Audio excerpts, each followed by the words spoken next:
कि वो जो मैंने आज परमिशन के लिए दिया था कि मेरी परमिशन उसके लिए मेरे कुछ का आवश्यक काम है घर के, मेरे मैं इकलौता हूँ, मेरे घर के बच्चे हैं दो और मैं उनको पढ़ाता लिखाता हूँ, माता जी मेरी बीमार है, तो उस तरह का है सिस्टम, तो हमें जाना आना कभी कभी पड़ता है घर।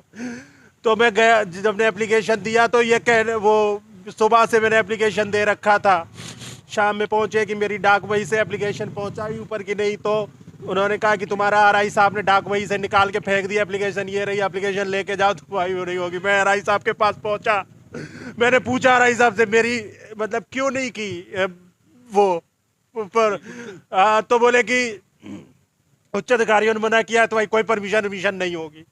तो मैंने कहा आप हम कैसे मान ले, उच्च अधिकारियों ने मना किया, आप डाक वही से कम भेजते ऊपर मेरी एप्लीकेशन, अगर डाक वही से मेरी फिर वापस आती रिटर्न में वहां से तो मैं मानता है उच्च अधिकारियों ने करा है।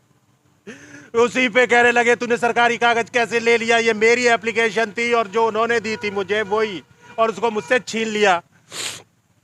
वीडियो बनाया कि ये तू सरकारी दस्तावेज ले रहा है, ये वो है और वो करके, और फिर उसके बाद इन्होंने और वो वीडियो के बाद इन्होंने मुझे मारना शुरू किया, यहाँ लात मार दी मेरे यहाँ टांगों के बीच में और यहाँ घूसा मारा है। आपने क्या उत्पीड़न से त्रस्ता के इस्तीफा भी दिया है? हाँ मैंने इस्तीफा इसीलिए दिया था, बहुत पीड़ित कर रहे थे, धमकियां दे रहे थे, मैंने एप्लीकेशन दिए थे यहाँ, तो मैंने कहा अपनी जान माल बचाओ, घर जाओ, अपने बच्चे रह गए तो हम कुछ कर देंगे।